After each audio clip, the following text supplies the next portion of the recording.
네, 안녕하세요, 여러분들. 역사는 최태성. 자, 우리가 지금 이제 일제강점기를 지금 들어가고 있는데요. 이번 시간은 1920년대로 한번 가보겠습니다. 항상 제가 이야기했어요. 일제 식민지 지배 정책, 그리고 그 정책에 저항한 국내의 저항, 국외의 저항. 요거를 1910년대, 20년대, 30년대 이후로 나누어서 똑같은 패턴대로 공부하시면 일제강점기는 끝. 어렵지 않습니다, 여러분들. 자, 이번 시간은요, 1920년대입니다. 들어가 보시죠.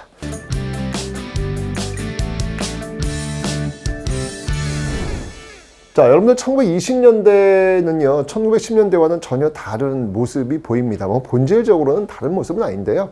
보여지는 모습이 그렇다는 거예요. 그 계기는 뭐였냐면, 바로 이 3.1운동. 3.1운동이었습니다. 이 3.1운동이 굉장히 결정적인 어떤 계기가 되었죠.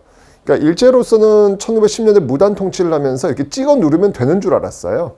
그럼 이제 조선인들은 그냥 잘 따라오겠지라고 이제 판단했던 거예요. 그런데 3.1운동을 터지면서 이게 전 국민적 어떤 그 저항에 부딪히니까 와, 이렇게 찍어 누르는 것만으로는 안 되겠구나라는 판단이 든 겁니다. 그러면서 이제 통치 형태를 바꾸게 되는 것이죠. 그래서 소위 문화통치라 그래요. 소위 문화통치. 뭐 말은 뭐 좋아 보입니다. 그죠? 앞에 있었던 무단보다는 확실히 문화통치 좀 있어 보이죠. 근데 이제 본질적으로 보면 이건 굉장히 기만적인 통치술에 불과합니다. 자, 내용을 한번 보도록 하겠습니다. 우선 1910년대를 대표한 게 헌병, 그죠? 헌병이었고 태형이었고 칼찬 교사의 모습이라고 제가 설명을 드렸잖아요. 그죠? 자, 그 헌병 경찰, 폭압적인 어떤 그런 모습들이었는데 이제 지금처럼 원래대로 민간인들은 헌병이 상대한 게 아니라 그냥 보통 경찰들이 상대하는 모습으로 바꿉니다. 아무래도 이제 이런 분위기 속에서 1910년대 모습과 좀 다른 모습이 나올 수 있겠죠. 헌병 너무 무서웠지 않습니까? 그죠? 그런데 이제 사실 이게 왜 기만이냐면 보통 경찰로 바꿨지만 오히려 조선인들을 감시하는 경찰의 수는 더욱더 늘린다는 거. 이게 왜 기만적인지 아시겠죠, 여러분들? 좋습니다. 어쨌든 헌병에서 보통 경찰로 바꿨고요.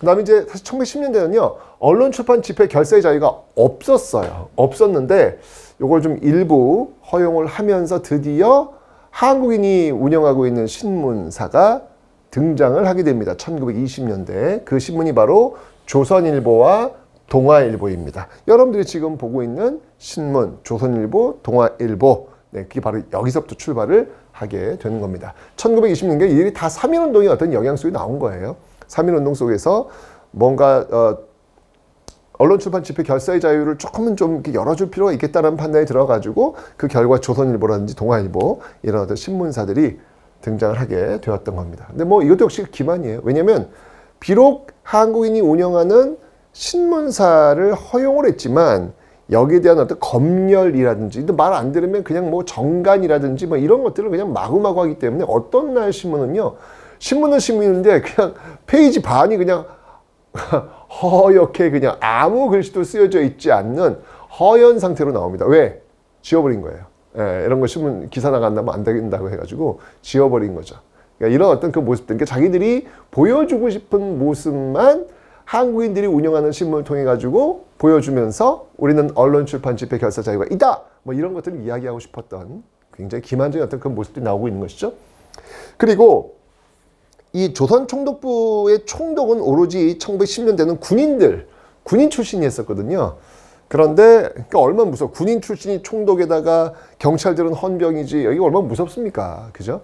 그런데 1920년대 와서는 이제 문관, 그러니까 민간인, 군인 출신이 아닌 민간인 중에서도 총독을 할 수 있는 길을 열어놓습니다.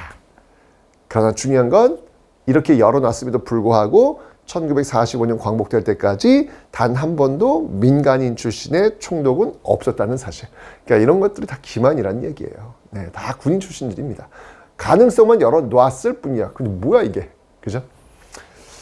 자, 그리고 여러분들, 이 굉장히 좀 이렇게 문화 통치라고 해가지고 좀 이렇게 열어줄 것 같지만 그렇지 않습니다. 오히려 치안 유지법이라는 걸 이때 만들어요. 굉장히 중요한 겁니다, 여러분들. 이 치안 유지법이라는 걸 만들어가지고 1925년도 만듭니다. 이걸 만들어서 오히려 더 감시와 통제를 더욱 강화하는 이런 모습들을 1920년대에 보여주고 있다는 얘기죠. 어떻습니까, 여러분들? 이게 문화 통치 맞습니까? 네.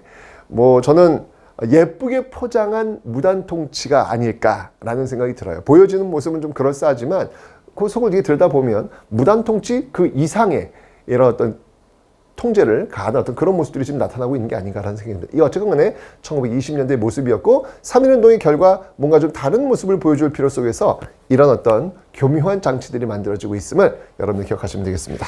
자, 이게 지금 정치면에서의 어떤 그런 내용들이었고요. 자, 이번엔요 경제면에서의 계획을 한번 보겠습니다. 여러분 1910년대에 우리가 기억하고 있는 게 뭐였냐면 토지조사 사업이었습니다. 그죠? 토지조사 사업과 회사령이라고 설명을 드렸는데 1920년대가 됐으니까 이제 여러분들 이제 토지는 이제 해결이 됐고 토지는 뭐 알아서 정리가 됐고 이걸 통해 가지고 세수 확보됐고 자 이제 1920년대는 이제 그 토지에서 나오는 쌀을 가져가야죠. 단계가 다 있는 거야. 일단 토지 확보했고 두 번째는 그 토지에서 나오는 쌀 가져가야 되겠죠. 1920년대 그러니까 일본 본토 일본 내에서는요 사실은 쌀이 굉장히 부족해요. 왜냐면 일본의 자본주의는 굉장히 성장하고 있었기 때문에 성장하면서 이제 일본에서도 농민들이 도시로 오는 거예요. 그러니까 농사를 짓는 사람들이 부족해지니까 당연히 쌀이 부족해지겠죠. 그 부족한 걸 어디서 충당했다? 바로 조선에서 충당했다. 그래서 1920년대에는 바로 쌀을 많이 증산합시다. 쌀을 많이 생산합시다. 라고 하는 산미 증식 계획을 20년대에 단행하고 있는 겁니다. 자, 여기 바로 이제 산미 증식 계획 1920년대부터 시행된 그런 내용들이었다. 근데 문제는 뭐냐면 증산에 성공했어요. 뭐 비료라든지 또는 개간이라든지 또는 수리시설, 이거 저수지죠. 이런 것들을 통해 가지고 증산에 성공했어. 성공했는데 문제가 뭐냐면 증산한 만큼 이상으로 더 많이 가져가는 거예요. 뭐야 이거. 열심히 농사 지어가지고 생산량은 늘렸는데 오히려 늘린 생산량 플러스 기존의 것을 더 가져가면은 나는 열심히 일하고 더 굶어야 되는 이런 일이 벌어진 거예요. 1920년대는요. 그죠? 게다가 열심히 증산하기 위해서 뭐 비료시설 또는 저수지시설, 개간시설 엄청 돈 들어갔을 거 아니에요. 그것도 농민들이 부담하는 거야. 뭐야 그럼 나는 열심히 내 비용 들여가지고 증산 성공했는데 남는 건 오히려 더 적어지는 이런 황당한 경우가 벌어지는 것이죠. 이거 1920년 너무너무 못 살아요. 그래서 이 문제를 해결하기 위해서 만주에서 오히려 값싼 식량을 수입해 와서 먹이는 이런 기이한 현상. 그래요. 그러니까 일제강점기는 뭔가 기이한 시절. 그 표현이 참 좋겠네요. 기이한 시절. 내가 열심히 농사에서 증산에 성공했지만 오히려 더 배고파지는 이 기이한 시대. 이게 바로 1920년대 일제강점기였습니다.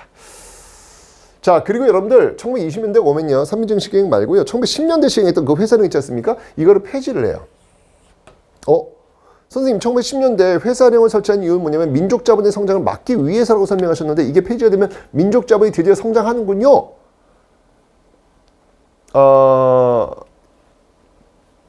뭐 그렇게 돼야 정상이겠죠. 그죠? 근데 제가 얘기했잖아요. 이 기이한 시대라고요.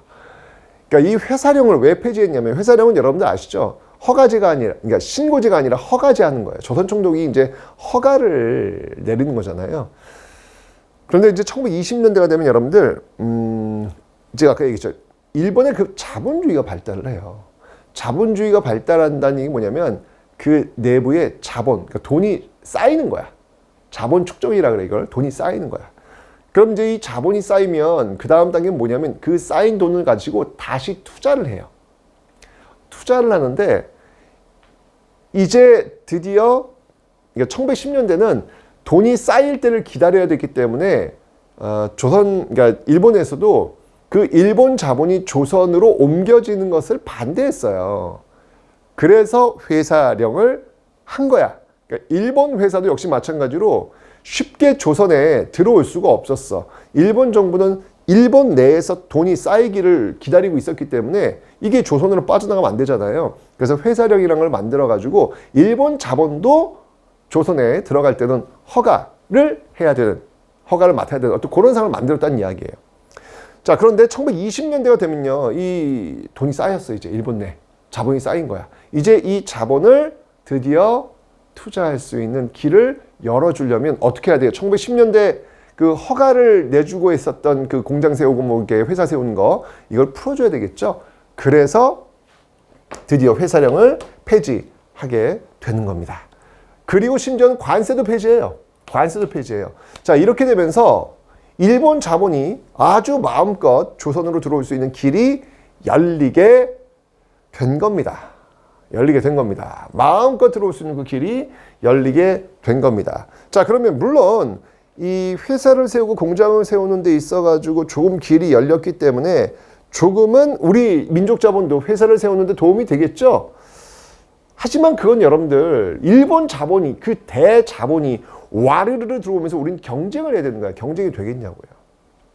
1910년대 그렇게 위축된 민족 자본이 갑자기 그 대자본이 밀고 들어오면 경쟁이 되겠냐고요. 쉽지 않겠죠. 그죠? 게다가 관세까지 철폐했기 때문에 경쟁 자체가 어려운 어떤 그런 상황이 되는 거예요. 결국 이런 상황 속에서 국산품 애용 운동, 바로 이 물산 장려 운동이 나오게 되는 배경이에요. 그러니까 너무 막 일본 물건들이 막 들어오니까 야, 이거 국내에 물건 만드는 사람들 다 무너지는 거야. 어떻게 해요? 호소해야죠. 국민들한테. 우리 거 좀 싸주세요. 우리 좀 사주세요. 국산품 애용 운동. 그래서 1920년대 그래서 물산 장려 운동이 나오는 배경이 바로 이렇게 회사령 폐지, 관세 폐지 통해서 일본 자본이 물밀듯 들어오는 이런 배경 속에서 나오게 된 것이다 라는 것을 여러분들 기억해 놓으시면 되겠습니다. 자, 이렇게 여러분 1920년대는요 정말 말 그대로 기이한 시대였습니다. 소위 무단 통치에서 문화 통치로 바뀌었지만 본질적으로 일제의 통치는 더욱더 교묘한 방식으로 통제가 이루어졌던 그런 모습들이 나타나고 있었다. 그게 바로 1920년대의 모습이다.